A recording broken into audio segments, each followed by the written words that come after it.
Qu'est-ce que je veux dire par là?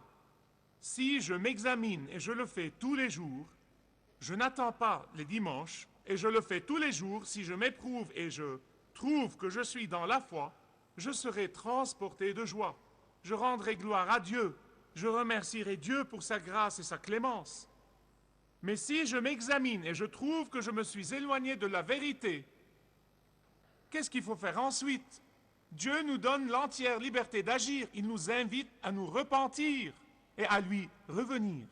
Voilà exactement ce que je veux dire. Par pile vous gagnez, face vous gagnez. Parce que Dieu a promis de recevoir tout le monde et quiconque se tourne vers lui.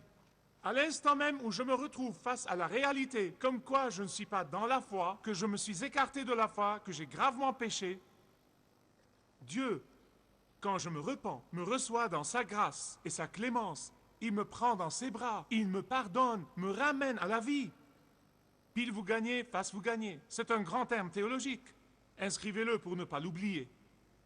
Le seul perdant, écoutez-moi bien, le seul perdant est la personne qui découvre la vérité, qui connaît la vérité, puis découvre qu'elle n'est pas dans la foi et décide de rester dans la même condition.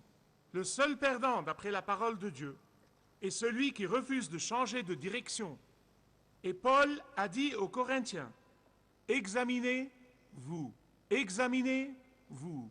Et quand il a dit ça, vous savez quoi? Il était très sûr qu'il passerait le test. Il était sûr, je vais vous le prouver de la parole de Dieu, il était très sûr qu'il passerait le test, qu'il verrait le Christ en eux. Écoutez ce qu'il a dit, dernière partie du verset 5. Il a dit, ne reconnaissez-vous pas de vous-même que le Seigneur, Jésus-Christ, est en vous? À moins bien sûr que vous ne passiez pas l'épreuve. Comment saurais-je, si je suis dans la foi, comment saurais-je que si je rends le dernier souffle cet après-midi, je serai en la présence de Dieu sans l'ombre d'un doute? Comment saurais-je que je suis vraiment né de Dieu? Comment le saurais-je? Sans aucun doute. Quelqu'un pourrait dire, eh bien, j'ai fait la confession de ma foi il y a bien des années de ça. Et je me rappelle même la date. Serait-ce l'indice? Pas forcément. Quelqu'un pourrait dire, vous savez, j'ai prié la prière du pécheur il y a très longtemps. Serait-ce l'indice? Pas forcément. Quelqu'un pourrait dire, j'ai été baptisé et plus d'une fois. J'ai été baptisé plusieurs fois. Dans chaque église où j'allais, je me faisais baptiser. Que Dieu vous bénisse. Serait-ce l'indice? Non, pas nécessairement. Vous pouvez vous faire baptiser tous les matins. Quelqu'un pourrait dire, mais je crois que le Seigneur Jésus-Christ est le Fils de Dieu. Serait-ce l'indice? Pas nécessairement. Les démons croient en Jésus-Christ. La Bible dit qu'ils croient et qu'ils tremblent. Ils le font. Ils ont une peur folle du jour du jugement. Savez-vous pourquoi? Parce qu'ils lisent la Bible mieux que vous et moi. Et ils savent pour sûr qu'un jour viendra où ils seront envoyés dans les temps de feu. Ils le savent. Ils le savent. Ils connaissent la Bible. Laissez-moi vous donner 4 questions, 4 tests. Si vous prenez des notes, écrivez-les. Je m'en suis servi dans ma vie à maintes reprises. Et je veux les partager avec vous. 4 questions que vous pouvez vous poser pour vérifier. Êtes-vous dans la foi? Êtes-vous dans la vérité? Êtes-vous régénéré? Si vous rendez votre dernier souffle aujourd'hui, iriez-vous au ciel? 4 questions. Question numéro 1. Vous hâtez-vous de confesser votre péché à l'instant même où vous péchez, ou essayez-vous de rationaliser votre péché? Essayez-vous de justifier votre péché et de dire, eh bien, tu sais, Michael, tu ne comprends vraiment pas, j'étais sous pression et c'est arrivé. Ou bien, mes circonstances étaient tellement que c'était inévitable. Non, non, non, non, non, non. Écoutez ce que dit Jésus. Heureux ceux qui sont affligés de leurs péchés, car ils seront consolés. La Bible dit que ceux qui confessent leurs péchés obtiendront miséricorde. et pardon. Beaucoup de personnes voient la confession du péché comme négative. J'ai entendu de mes propres oreilles des pasteurs dire « Oh, nous n'en parlons pas car la connotation est tellement négative, le péché est négatif. » Eh bien, je suis d'accord, le péché est négatif. Nous ne voulons pas rebuter les gens. Je vous promets que vous les rebutez de Dieu. Comment venir au positif qui est le pardon et le rétablissement avant de vous acquitter du négatif qui est la confession du péché? En fait, Dieu considère la confession comme très positive. La Bible envisage la confession comme le pas le plus positif que nous puissions prendre dans la vie. C'est le pas le plus positif vers la guérison, c'est le pas le plus positif vers le salut, c'est le pas le plus positif vers la paix, c'est le pas le plus positif vers la joie dans notre vie. Dieu dit que c'est le seul moyen d'avoir la vraie confiance et la vraie assurance que nous sommes dans la foi. Et c'est très positif, très positif. Question numéro 2. Avez-vous faim et soif pour la justice? Jésus, encore une fois, dit dans Matthieu 5, « Ceux qui ont faim et soif de la justice sont vraiment rachetés. » C'est la traduction littérale. Ça ne veut pas dire ne jamais défaillir. Ça ne veut pas dire ne pas ficher tout dans l'air quelquefois. Et c'est tout l'intérêt de la confession. Elle ne veut pas du tout dire ça. Je ne parle pas de la perfection. Non, non, non, non, non, non. Mais je parle en réalité d'avoir une aversion pour le péché et un désir pour la justice. Tout au fond de votre cœur, vous aurez un vif désir pour la justice dans votre relation avec le Seigneur, pour la justice dans votre relation avec les autres. Et c'est l'indice essentiel comme quoi vous êtes dans la foi ou non. Vous savez, les pharisiens que Jésus condamnait, ils faisaient tout ce qu'il fallait. En ce qui concerne toutes les pratiques religieuses, en ce qui concerne les apparences extérieures, ils faisaient tout ce qu'il fallait.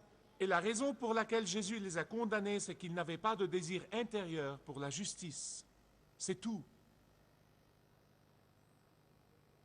Que les autres vous surveillent ou non, vous avez faim de la justice. Que les autres le savent ou non, vous avez faim de la justice. Que les autres s'opposent à vous ou qu'ils vous acceptent, vous avez faim de la justice. Que les autres vous apprécient ou vous n'apprécient pas, vous avez faim de la justice.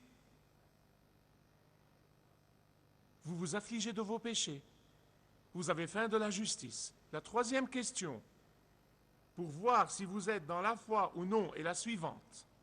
Vous soumettez-vous à l'autorité de la parole de Dieu ou lui trouvez-vous une explication convaincante? Ma vie est chargée, je cours par-ci et par-là, tout le monde le fait, aujourd'hui est un autre jour, sûrement Dieu ne s'attend pas à ce que je paye le prix de l'avoir suivi, sûrement Dieu, etc., etc. Non. Rien n'est plus éloigné de la vérité. Jésus a dit, « Celui qui m'aime, garde mes commandements. » Celui qui m'aime, garde mes commandements. Il n'a pas dit « Obéissez à mes commandements si le prix est bon. » Il n'a pas dit « Obéissez à mes commandements si l'environnement est favorable. » Il n'a pas dit « Obéissez à mes commandements si tout le monde est d'accord avec vous. » Il n'a pas dit « Obéissez à mes commandements si vos amis ne sont pas contre. » Non, non, non, non. Jésus a dit « Pas tous ceux qui me disent « Seigneur, Seigneur » entreront dans le royaume des cieux. » Et dans Jean 8, 31, Jésus a dit, si vous demeurez en moi, c'est-à-dire si vous vous soumettez à mes paroles, si vous demeurez dans ma parole, vous êtes vraiment mes disciples. Regrettez-vous votre péché ou le justifiez-vous? Avez-vous faim de la justice? Vous soumettez-vous à l'autorité de la parole de Dieu? Question numéro 4. Aimez-vous sincèrement Dieu et les autres? Dans 1 Jean 5, 2, l'apôtre Jean, le disciple que Jésus aimait, dit que la preuve de notre foi authentique est notre amour pour Dieu. Et si quelqu'un dit d'un ton désinvolte « Hey, j'aime Dieu », il s'agit de savoir comment vous aimez Dieu. Comment exprimez-vous votre amour pour Dieu? Comment l'exprimez-vous? Vous l'exprimez par de belles paroles ou de manière tangible, sacrificiellement? Oh, non seulement ça, mais aussi dans 1 Jean 3, 14, il dit « Aimer les frères croyants est une preuve évidente que vous êtes passés de la mort à la vie. » 1 Jean, chapitre 3, verset 14. Écoutez, ça ne sert à rien de dire « Je suis un disciple de Jésus-Christ, je crois, je confesse ma foi, je fais les choses machinalement. » Et vous haïssez profondément un frère ou une sœur en Christ. Ça ne fait pas le poids. Écoutez, ce n'est pas moi qui mets les règles. Je vous les fais parvenir. Examinez-vous. Êtes-vous dans la foi? Question numéro 1. Vous hâtez-vous de confesser votre péché à l'instant même ou essayez-vous de le justifier? Question numéro 2. Avez-vous faim de la justice? Question numéro 3. Vous soumettez-vous à l'autorité de la parole de Dieu? Et 4. Aimez-vous sincèrement Dieu et les autres? Si votre réponse aux 4 questions est oui, oui, oui, oui, rendez grâce à Dieu. Louez-le pour sa grâce et clémence. Rendez gloire à Dieu. Mais si votre réponse est non, à l'une ou à toutes ces questions, aujourd'hui, vous pouvez commencer. Vous pouvez commencer de nouveau. Vous pouvez dire, Seigneur, j'ai fait toutes les choses extérieures. J'ai été baptisé, je suis membre d'une église, j'ai fait toutes les choses que je pensais être censé faire pour croire que je suis chrétien. Mais tout au fond de moi, je ne regrette pas mon péché et je n'ai pas faim de la justice. Seigneur, je n'obéis pas à ta parole. Seigneur, je ne t'aime pas de tout mon cœur. Je n'aime pas mes frères et sœurs dans le Christ de tout mon cœur. Seigneur, viens dans ma vie, demeure en moi. Je vous promets que c'est une prière que Dieu va exaucer en quelques secondes. Et il viendra demeurer en vous, en la personne du Saint-Esprit. Si vous désirez connaître Dieu d'une manière personnelle, demandez le livret « Retrouvez la joie que vous avez toujours désirée » et vous pourrez découvrir l'amour de Dieu pour vous et apprendre comment expérimenter son pardon.